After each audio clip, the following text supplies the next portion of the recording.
Sean ustedes bienvenidos al módulo de síndrome de rubeola congénita del curso de vigilancia epidemiológica del programa ampliado de inmunización.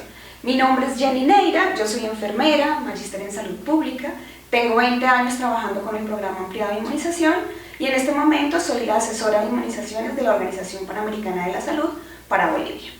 Bueno, antes de empezar a hablar del síndrome de rubeola congénita, les voy a hablar un poco de los antecedentes de esta enfermedad.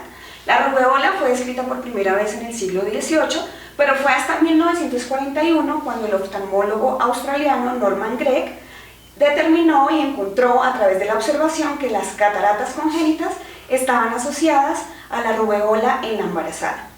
Y fue a partir de ese entonces en que se encontró que había asociación entre las malformaciones congénitas y la rubeola durante el embarazo. En el 2003, Bolivia realizó una búsqueda activa institucional de malformaciones congénitas asociadas a la rubeola en los departamentos de Cochabamba, La Paz y Santa Cruz e identificó que el 4.5% de los recién nacidos presentaban malformaciones congénitas. En este mismo año, en el 2003, todos los países de la región se comprometieron a través de una resolución a eliminar la rubeola y el síndrome de rubeola congénita para el 2010. Este logro se alcanzó en el 2009, año en el que se presentaron los últimos casos de síndrome de rubeola congénita. Pero fue hasta el año 2015 en que la Comisión Internacional para la Certificación de la Eliminación declaró a la región de las Américas como libre de rubeola y libre de rubeola congénita. Este logro tan importante solo se alcanzaba en la región de las Américas y gracias a este logro hemos podido ahorrar 3.000 millones de dólares que han podido ser invertidos en otras prioridades de salud. En cuanto a las características clínicas de esta enfermedad, es importante mencionar que es una infección viral que se transmite a través de vía respiratoria, que una vez la mujer embarazada adquiere esta infección, a través del torrente sanguíneo viaja hasta la placenta, llegando al feto, afectando todos sus órganos. ¿Qué manifestaciones principalmente pueden determinar que un niño puede tener síndrome de rubeola congénita? ¿Cuáles son las más características? La sordera, las cardiopatías congénitas, las cataratas, el glaucoma. Son características, lo llamamos la triada, en donde hay una alta sospecha de síndrome de rubeola congénita cuando los bebés nacen con estas tres características: cataratas, problemas auditivos o malformaciones cardíacas. Sin embargo, el síndrome de rubeola congénita, al afectar esta infección a todos los órganos en formación del bebé, pueden producir otros trastornos como por ejemplo retraso cognitivo, retraso psicomotor, y también si se presenta en las primeras semanas del embarazo, sobre todo hasta la 8 o la 10 semana de la gestación, puede producir aborto espontáneo o muerte fetal. Entonces es realmente una enfermedad muy grave que ninguna mamá quiere tener y por eso es importante la prevención. Pero hay otras enfermedades que pueden producir malformaciones congénitas y es por eso que durante el embarazo se tienen que realizar los exámenes para poder identificar las causas de estas malformaciones. ¿Cuáles son esos otros virus que pueden producir malformaciones congénitas? El citomegalovirus, la varicela zoster, la toxoplasmosis, la sífilis, el herpes simple congénito, el parvovirus B19, por ejemplo, el VIH, la hepatitis B, el Zika. Si recordamos cuando tuvimos la epidemia de Zika, allí se identificó que tenía una alta asociación con la microcefalia, por ejemplo, y otros síndromes malformativos. Por eso es importante que durante la gestación la mamá, a través de su control prenatal, se haga los exámenes que permitan identificar oportunamente estas complicaciones. Como ya lo mencioné, las complicaciones del síndrome de rubeola congénita entonces son la sordera, las cataratas, que lo que hace es que cuando nace el niño la pupila se le vea totalmente blanca, defectos cardíacos, principalmente la persistencia del ducto arteriovenoso, la discapacidad intelectual, bajo peso al nacer, pero hay otro sinnúmero de complicaciones que producen esta síndrome de rubeola congénita. Entonces, ¿cómo se produce la enfermedad? Como lo dije ahorita, la mujer embarazada entra en contacto con este virus de la rubeola. Hay una transmisión, obviamente, que la enfermedad la adquiere a través de la vía respiratoria. El virus atraviesa la barrera placentaria, llegando al feto que está en formación y produciendo todos los daños en los órganos y produciendo, obviamente, malformaciones congénitas que pueden ser de todo tipo. Nuevamente, retomando cómo se presenta la infección, Entonces hay una infección materna que se adquiere a través de vía respiratoria.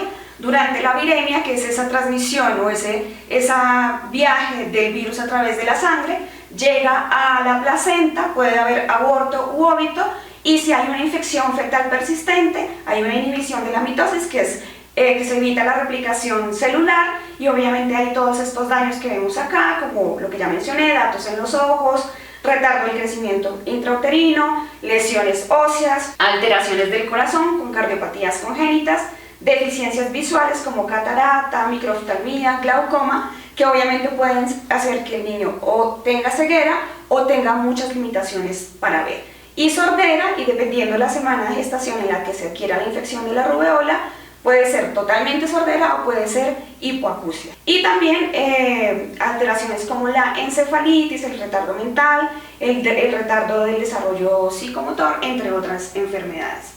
¿Qué sabemos entonces de este agente infeccioso? Es un virus RNA, togaviridae, el género rovivirus. Existe un solo tipo del virus de la rubeola, es un virus inestable y termolábil y es inactivado por agentes químicos, es bastante sensible a la luz ultravioleta y a los cambios del pH. La fuente y el reservorio, el ser humano es el único reservorio de este agente, y las personas infectadas y los lactantes con rubeola congénita expulsan grandes cantidades. Está descrito que los niños pueden expulsar este virus de la rubeola hasta el año de edad. Y el modo de transmisión del síndrome de rubeola congénita es a través de la placenta. El tiempo de incubación es de 14 a 21 días, pero puede ser entre 12 y 23 días. La transmisibilidad, entonces, como ya lo mencioné, los niños pueden expulsar este virus hasta el año de edad, y durante este periodo pueden obviamente, transmitir la enfermedad y otras personas que sean susceptibles contagiarse, incluyendo a las embarazadas que sean susceptibles y nuevamente generar un síndrome de rubeola congénita. La susceptibilidad, si la madre no tiene anticuerpos, bien sea porque se ha vacunado antes o porque ha tenido la enfermedad, si adquiere la infección de rubeola, su hijo puede nacer con síndrome de rubeola congénita.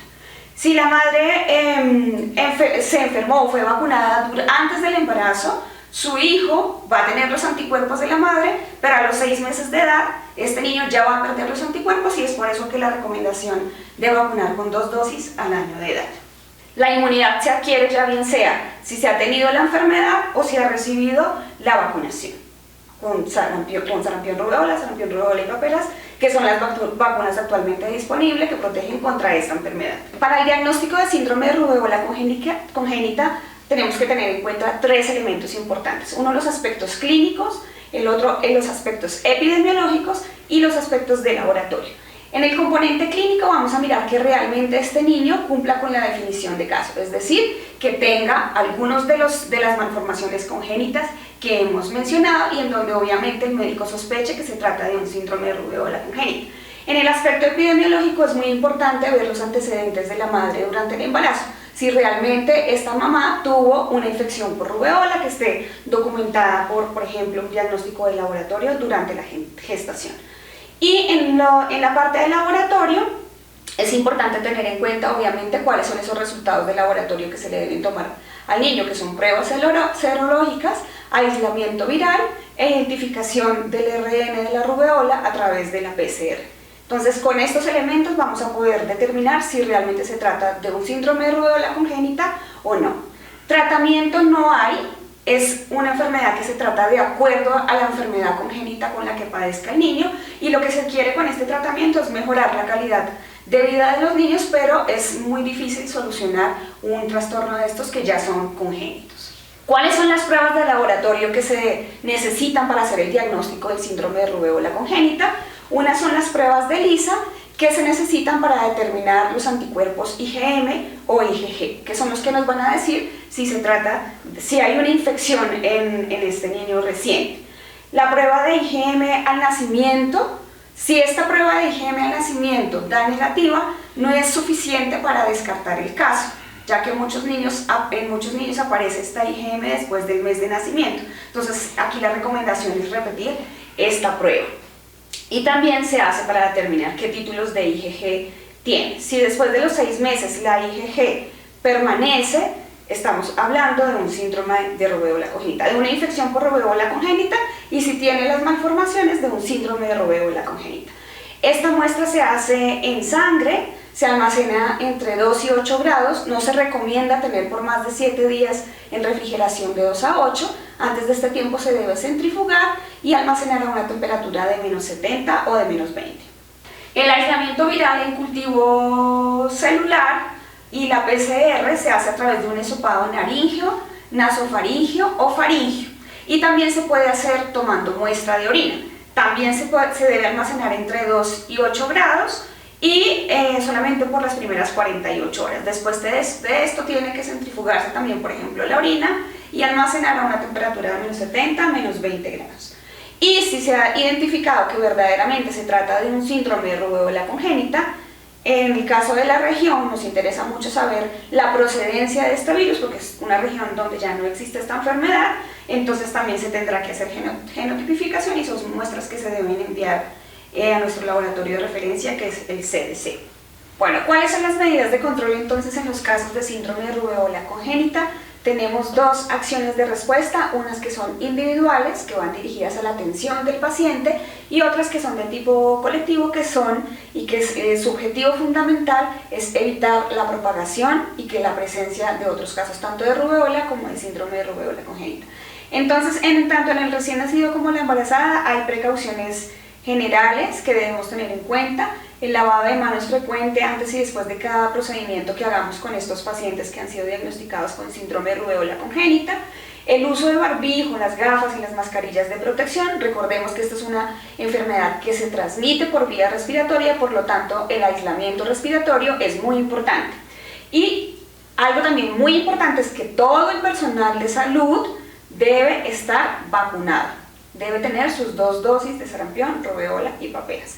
Y obviamente las medidas de tipo colectivo, que ya tienen que ver con la educación que hacemos en la comunidad para que sobre todo realicemos las medidas de prevención, que la más importante es tener al día el esquema de vacunación, y que realicemos, por ejemplo, el análisis de riesgo del área donde se presentó el caso, dónde estuvo este caso, por ejemplo, si estuvo en instituciones hospitalarias, en todos estos sitios donde haya podido estar este caso propagando el virus, vamos a tener que realizar medidas de vacunación, también vamos a tener que realizar búsqueda activa institucional. Es importante que la búsqueda activa institucional se haga retrospectiva. Con el equipo de vigilancia se tendrá que definir cuántos meses hacia atrás se van a revisar los expedientes clínicos.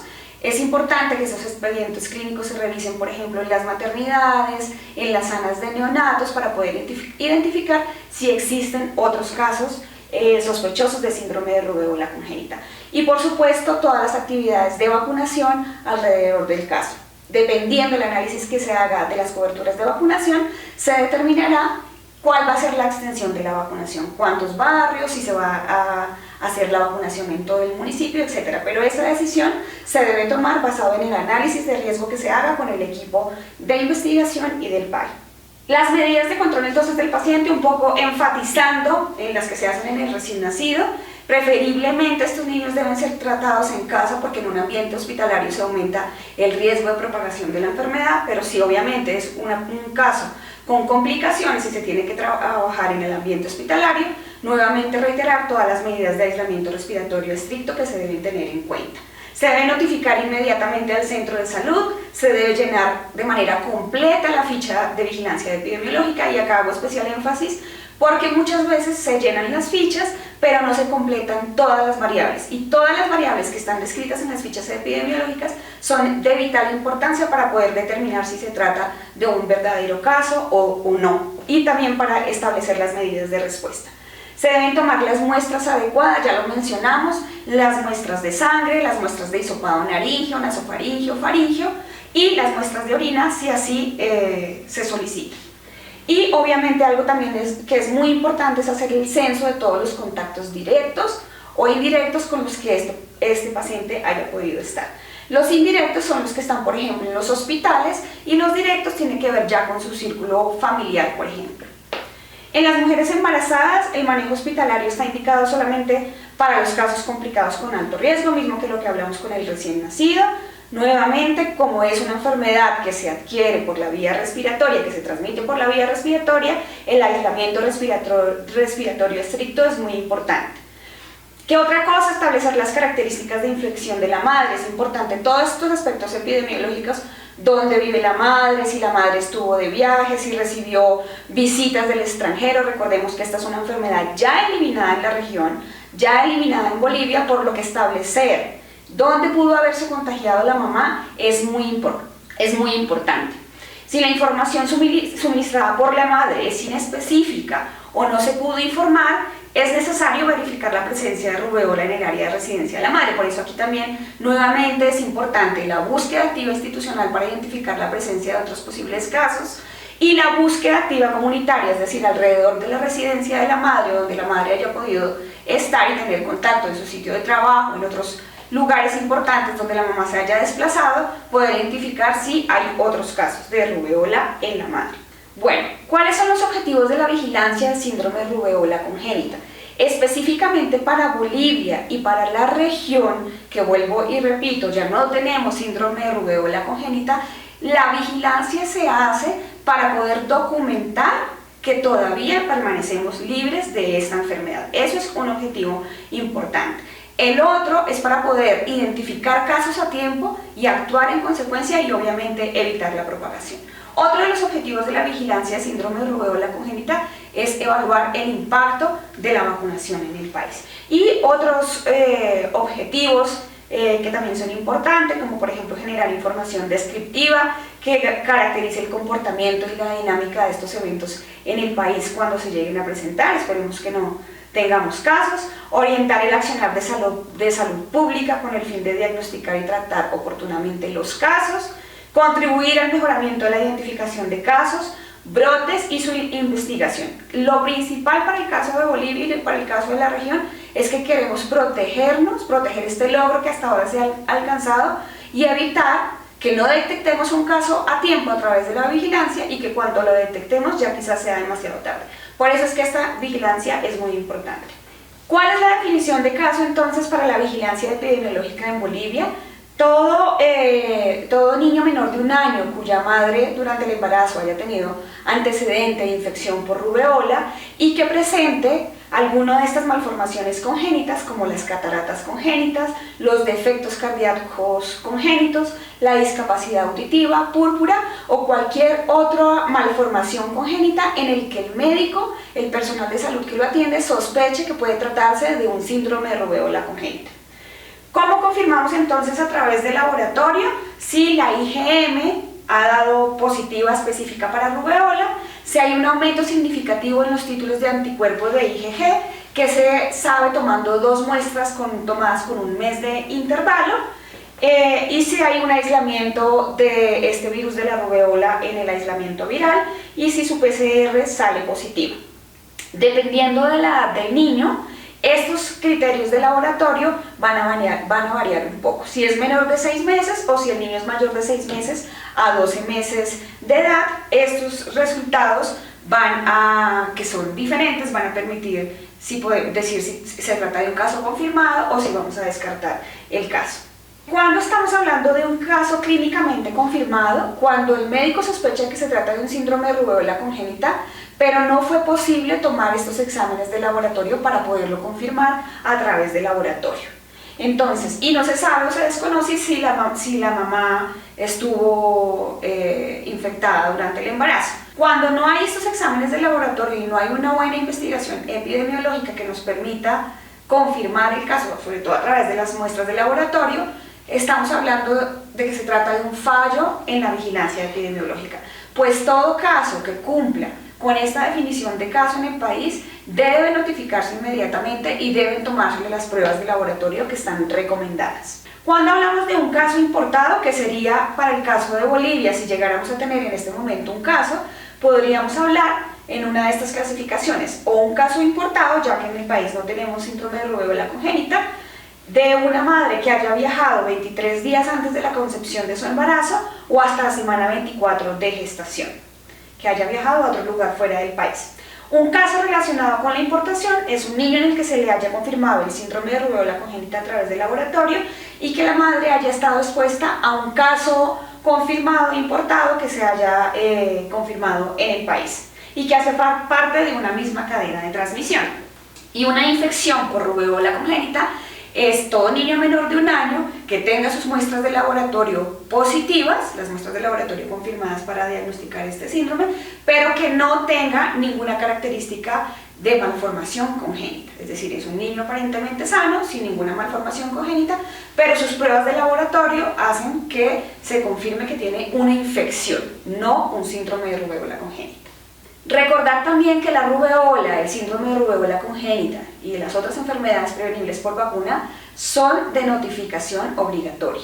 Si se identifica un caso de síndrome de rubeola congénita, se tienen 24 horas para realizar la notificación de este evento. Se debe llenar la ficha epidemiológica y también se debe cumplir con las otras actividades rutinarias de la vigilancia, como la notificación semanal regular en el formulario 302 del SNIS y la notificación semanal negativa, que hace parte de las actividades de la vigilancia rutinaria y que nos sirven para documentar la eliminación de esta enfermedad. ¿De qué se trata la notificación semanal negativa? Se trata de decir en cada establecimiento de salud que tenemos 0 casos. Si no reportamos esto, no vamos a saber si realmente hay 0 casos o si es que el personal de salud no está haciendo el seguimiento y la búsqueda de estos casos. Entonces, ¿qué también hace parte una vez se notifican un caso sospechoso de síndrome de rubeola congénita? Como lo mencioné, tenemos que llenar la ficha epidemiológica. El llenado de la ficha epidemiológica es responsabilidad de varios actores en el sistema, no solamente del médico que identifica el caso. El médico que identifica el caso debe llenar todos los aspectos clínicos. Luego el responsable de la vigilancia epidemiológica debe llenar todos esos aspectos epidemiológicos que preguntamos en la ficha. Y la persona del laboratorio lo correspondiente al laboratorio. Entonces tenemos 3 actores aquí importantes en el llenado de la ficha y el llamado es a que se completen absolutamente todas las variables que están incluidas en la ficha. Y algo también es muy importante es verificar el antecedente de vacunación de la madre. Recordemos que si es un niño que cumple con la definición de caso menor de 12 meses, es un niño que todavía no está vacunado contra la rubeola. Por tanto, aquí en la investigación es clave y muy importante mirar el antecedente de vacunación contra la rubeola de la madre y obviamente registrar este dato. ¿Qué otra cosa tenemos que hacer?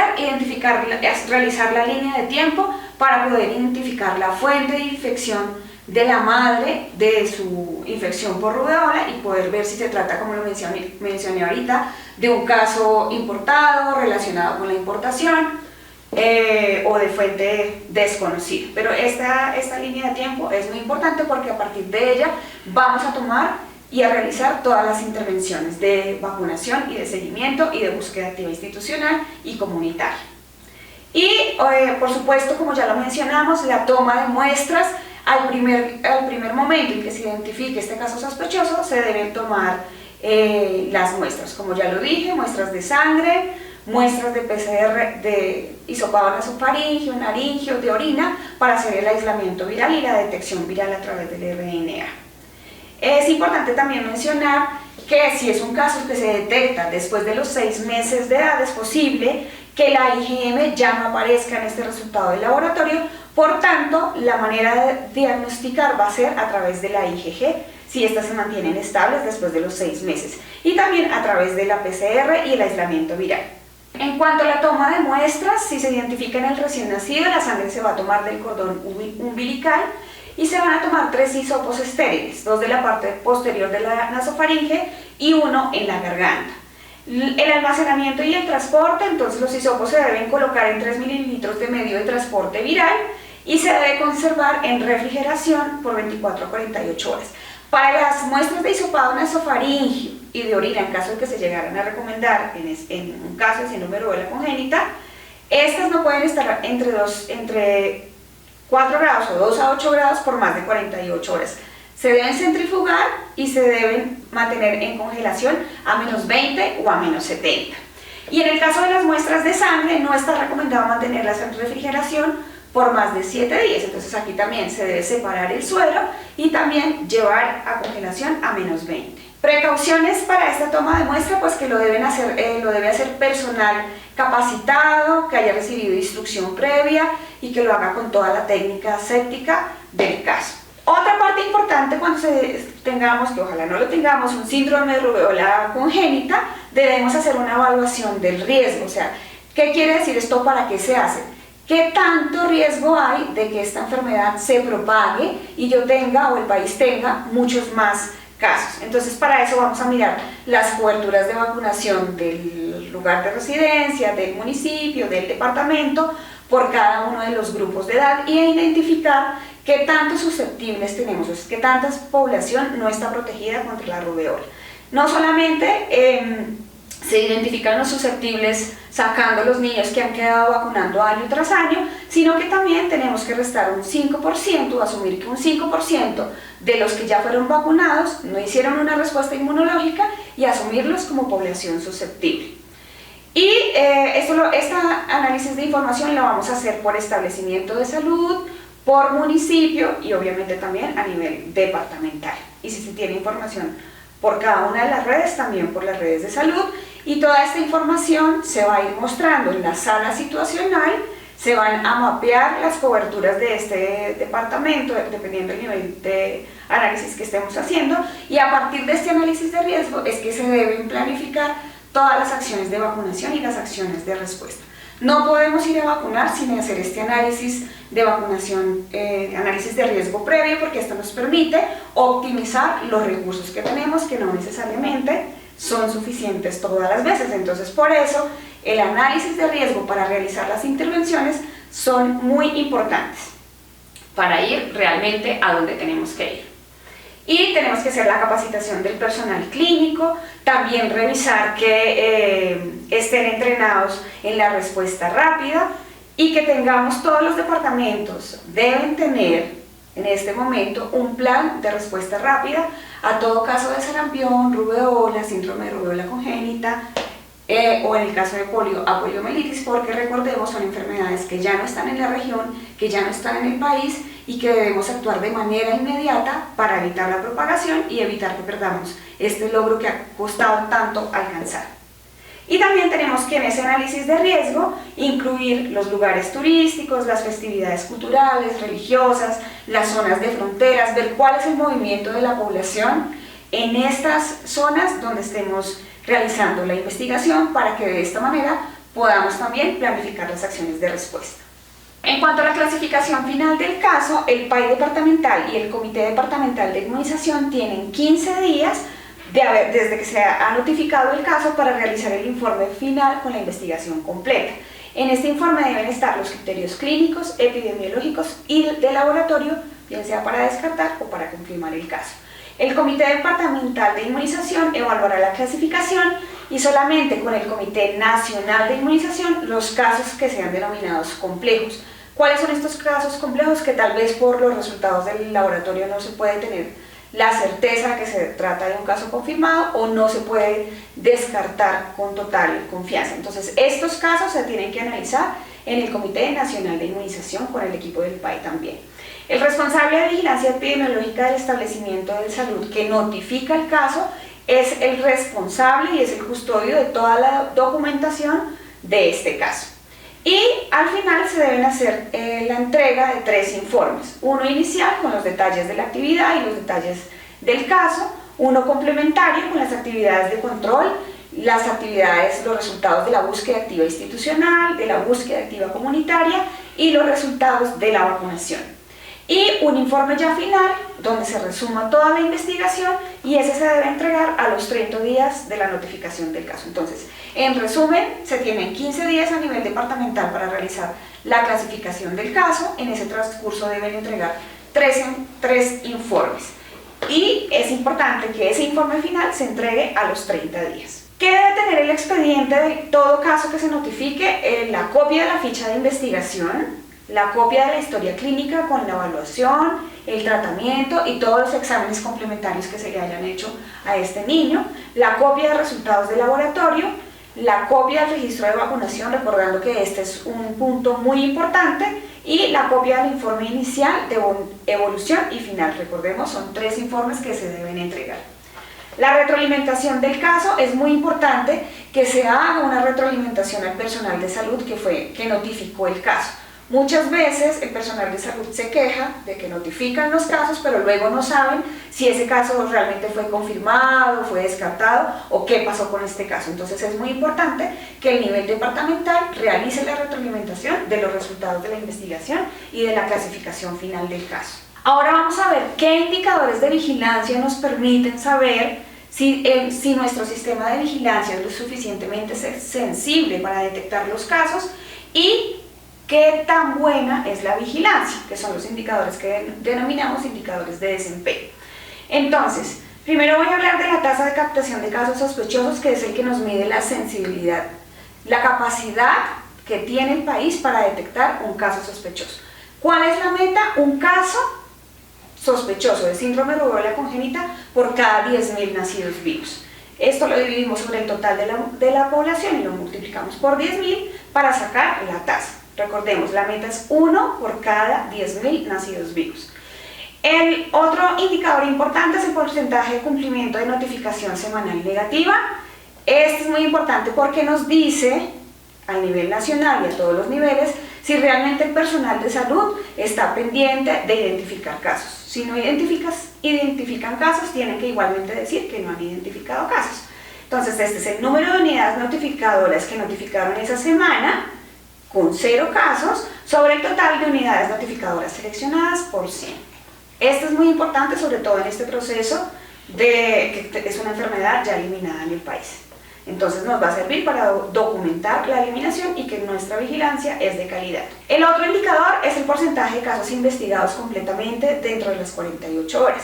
En este indicador es muy importante saber que no solamente se trata de notificar en las primeras 48 horas, sino que se investigue adecuadamente. ¿Qué quiere decir que se investigue adecuadamente? Que se completen todas las variables que están en la ficha epidemiológica.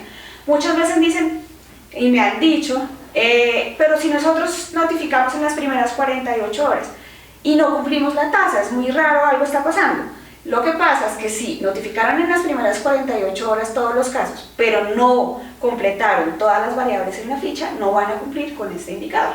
Entonces, por eso el indicador se llama porcentaje de casos investigados completamente, esta palabra es muy clave, dentro de las primeras 48 horas. Entonces, la meta para el país es que el 100% de los casos que se notifiquen sean investigados completamente y notificados en las primeras 48 horas. ¿Cómo se saca ese indicador? Es el número de casos sospechosos investigados completamente en las primeras 48 horas sobre el total de casos notificados y por 100 para sacar el porcentaje. El otro indicador, que también nos habla de la calidad de la vigilancia, es el porcentaje de casos con muestra adecuada de sangre y de hisopado nasofaríngeo. La meta para el país es lo mismo, que el 100% de los casos notificados tengan estas muestras que son recomendadas y que se hayan tomado dentro de los 5 primeros días de identificado el caso, tanto para la muestra de sangre como para el hisopado nasofaríngeo. El otro indicador importante para mirar la calidad de la vigilancia es el porcentaje de casos con muestra adecuada de sangre y de hisopado nasofaríngeo, que son las muestras recomendadas para estos casos sospechosos de síndrome de rubéola congénita. Entonces acá, como lo miramos, es el número de casos sospechosos con muestra de sangre adecuada sobre el total de casos notificados, y lo mismo para los hisopados nasofaringios, es el total de casos sospechosos con hisopado nasofaringio sobre el total de casos notificados, y en ambos casos los multiplicamos por 100 para saber el porcentaje. El otro indicador tiene que ver con la proporción de muestras que llegan al laboratorio, al menos dentro de los 5 días que se han tomado estas muestras. La meta para el país también es el 100%, que el 100% de las muestras que se toman de estos casos sospechosos lleguen al laboratorio antes de los 5 días. Entonces el indicador es el número de muestras que llegan al laboratorio antes de los 5 días después de haber sido tomadas sobre el total de muestras, por 100 también para saber el porcentaje. Y otro indicador es el porcentaje de casos sospechosos con resultado de laboratorio antes de los 4 días. Entonces, una vez el laboratorio recibe estas muestras, tiene máximo 4 días para reportar un resultado y considerarlo como que cumple el indicador. Entonces es el número de muestras con resultado de laboratorio antes de los 4 días sobre el total de muestras que se recepcionaron en el laboratorio. La meta para el país para ambos casos es del 100%. El porcentaje de casos clasificados oportunamente, lo mismo, el país tiene la meta de clasificar el 100% de los casos en los primeros 30 días una vez se notifica. ¿Y cómo lo calculamos? Número de casos sospechosos con clasificación antes de los 30 días de notificados el caso sobre el total de casos sospechosos. Finalmente vamos a hacer un resumen de lo que hemos conversado hasta el momento, retomando y recordando cuál es la definición de caso sospechoso en el país. Entonces, caso sospechoso menor de 1 año de edad en el que el trabajador de la salud sospecha de síndrome de rubéola congénita debido a 1. Que se le ha detectado uno o más de las siguientes anormalidades luego del nacimiento, ya lo habíamos mencionado: cataratas congénitas, cardiopatías, defectos cardíacos congénitos, púrpura, trastornos de la audición, hipoacusia o sordera. Y existe un antecedente de infección por rubeola en la madre durante la gestación. Aquí recordemos que el riesgo es mucho mayor cuando la infección por rubeola se adquiere en la madre en las primeras 8 a 10 semanas de gestación. Sin embargo, se han documentado casos de síndrome de rubeola congénita cuando la madre adquiere la enfermedad hasta la semana 20. Entonces, ¿qué es importante acá? Ya lo hemos dicho: notificar este caso inmediatamente, notificarle en las 24 primeras horas de identificado el caso, llenar la ficha epidemiológica con todas sus variables. Recordemos que acá tres personales de salud tienen un rol fundamental en este llenado de la ficha: el personal médico, el responsable de epidemiología y el responsable de laboratorio. Que tenemos que hacer una búsqueda activa institucional y una búsqueda activa comunitaria buscando otros casos que se puedan estar presentando y que no se nos vayan a escapar del sistema de vigilancia. Que tenemos que hacer la evaluación del riesgo, esto es mirar qué susceptibles tenemos, cómo están las coberturas de vacunación, qué otros factores de riesgo tenemos, como lo habíamos mencionado, zonas de frontera, turismo, etcétera, que puedan aumentar ese riesgo de propagación de la enfermedad. Recordemos que los niños con rubeola congénita pueden expulsar este virus hasta 1 año después del nacimiento, entonces es muy importante por eso realizar todas estas actividades de vigilancia epidemiológica buscando otros posibles casos para evitar la propagación, que es muy importante. Entonces, ¿cuándo es un caso descartado? Cuando nos llegan los resultados de laboratorio y nos dicen que en efecto no se ha detectado este virus, bien sea en aislamiento viral o no se han detectado los anticuerpos, ya bien sea IgM, IgG, dependiendo de la edad del niño, y en tal caso descartaríamos la enfermedad o que estas anormalidades congénitas se deben a otro agente patógeno. ¿Cuándo confirmamos el caso entonces por laboratorio? Cuando tenemos IgM específica para la rubeola, cuando además obviamente el niño cumple con la definición de caso y tiene esas anormalidades congénitas, cuando hay un aumento significativo de los anticuerpos de IgG en 2 muestras separadas por al menos 1 mes, y cuando hay aislamiento viral del virus y se identifica una PCR positiva. Aquí decimos y hablamos de un caso confirmado por laboratorio. Ahora, cuando tenemos un caso confirmado, lo debemos clasificar bien sea en caso endémico, caso importado, caso relacionado con importación o una infección por rubeola congénita. Caso endémico para el caso de Bolivia, de momento no vamos a tener porque hemos eliminado esta enfermedad, pero en países como África, donde todavía circula el virus de la rubeola, los casos de síndrome de rubeola congénita son endémicos porque allí está circulando la enfermedad por mucho tiempo. Si llegáramos a tener rubeola en Bolivia y hay una circulación por más de 12 meses y se presenta un síndrome de rubeola congénita, esto ya sería un caso endémico, pero para el caso de Bolivia no es la situación. Un caso importado es el que está relacionado con una infección que la madre adquirió fuera del país. Como lo habíamos mencionado antes, 23 días de la concepción y hasta las 24 semanas de la gestación. Esto sería un caso importado, que adquirió la enfermedad fuera de este país. Un caso relacionado con la importación es en el que el niño que tiene síndrome de rubeola congénita, su madre estuvo en contacto o adquirió la infección de la rubeola por un caso importado y que corresponde a la misma cadena de transmisión de ese caso importado.